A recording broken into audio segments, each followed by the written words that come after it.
Bismillahirrahmanirrahim. Assalamualaikum warahmatullahi wabarakatuh. Alhamdulillahi rabbil alamin. Hamdan na'imin, hamdan kathirin, hamdan yuwafi ni'mahu wa yukafi'u mazidah. Ya Rabbana lakal hamdu kama yanbaghi li jalali wajhikal karim wa 'azimi sultanik. Allahumma salli ala sayyidina Muhammadin tibbil qulubi wa dawaiha wa afiyatil abdani wa shifaiha wa nuril absari wa diyaiha wa ala alihi wa ashabihi rasulillahi ajma'in.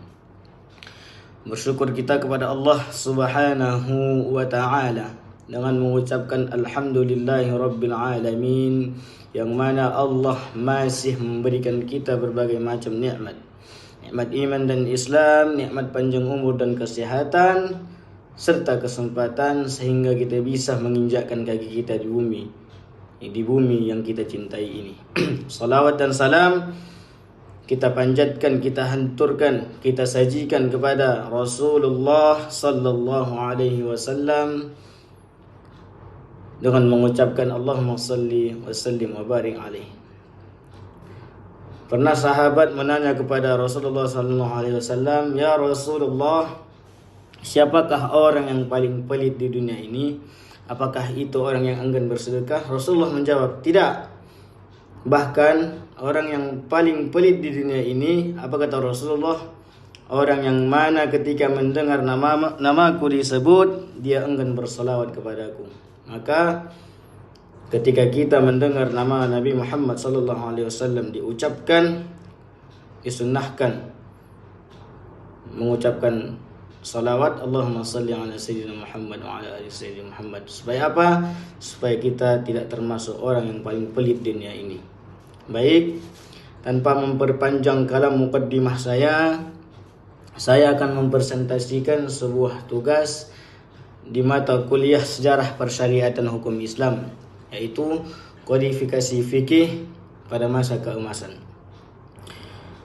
Kodifikasi fikih ialah yang mana mengurai periode tadwin. Tadwin ialah mengurai satu generasi ke generasi lain atau satu kepemimpinan ke kepemimpinan lain, yang mana sudah diajarkan oleh Rasulullah sallallahu alaihi wasallam pada masanya. Contohnya Nabi Muhammad SAW mengajarkan kepada para sahabat. Selanjutnya para sahabat mengajarkan kepada tabi'in, dan begitu pula tabi'in mengajarkan kepada tabi'in.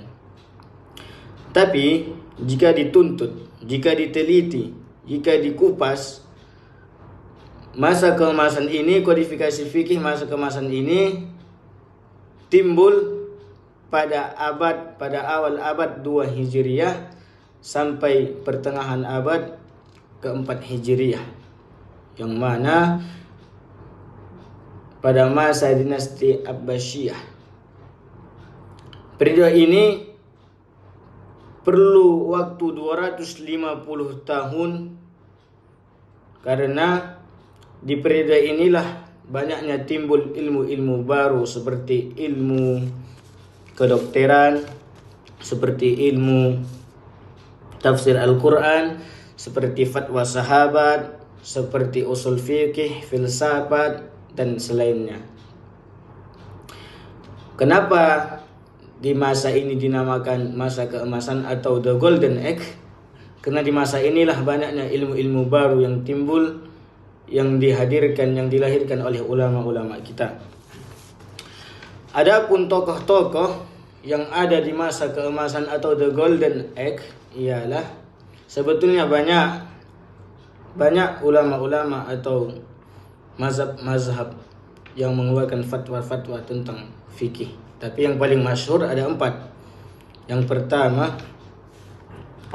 pertama Imam Hanafi, yang kedua Imam Maliki, dan yang ketiga Imam Asy-Syafi'i, yang keempat Imam Hambali. Di keempat imam ini masing-masing mengeluarkan buku, mengeluarkan kitab fikih. Seperti Imam Hanafi mengeluarkan kitab fikih, mengeluarkan karyanya yang bernama Fikih Al-Akbar, Yang kedua Imam Al-Maliki. Imam Maliki mengeluarkan kitabnya kitab fikih Al-Muwatta.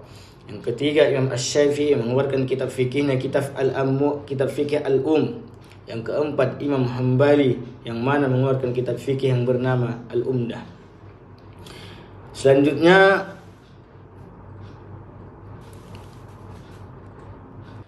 pembahasan selanjutnya saya akan membahas tentang sistematik penulisan kitab-kitab fikih pada masa keemasan atau dalam bahasa Inggrisnya The Golden Age.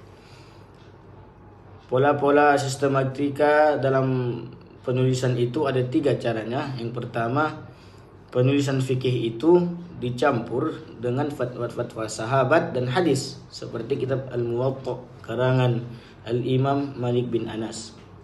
Yang kedua, penulisan fikih itu sudah terpisah dari hadis seperti kitab Al-Kharaj karya Imam Abu Yusuf. Yang ketiga, cara sistematikanya penulisan kitab-kitab itu. Yang ketiga, penulisan fikih secara komparatif dan sistematik seperti kitab kitab fikih Al-Um yang telah ditulis, yang telah dikarang, yang telah diterbitkan oleh Al-Imam Asy-Syafi'i. Sekian presentasi saya. Jika ada kekurangan atau bahasa saya kurang bisa dipahami, saya mohon maaf. Allah muwaffiq ila aqwamit thoriq. Nur wal qalam wa ma yasturun. Assalamualaikum warahmatullahi wabarakatuh.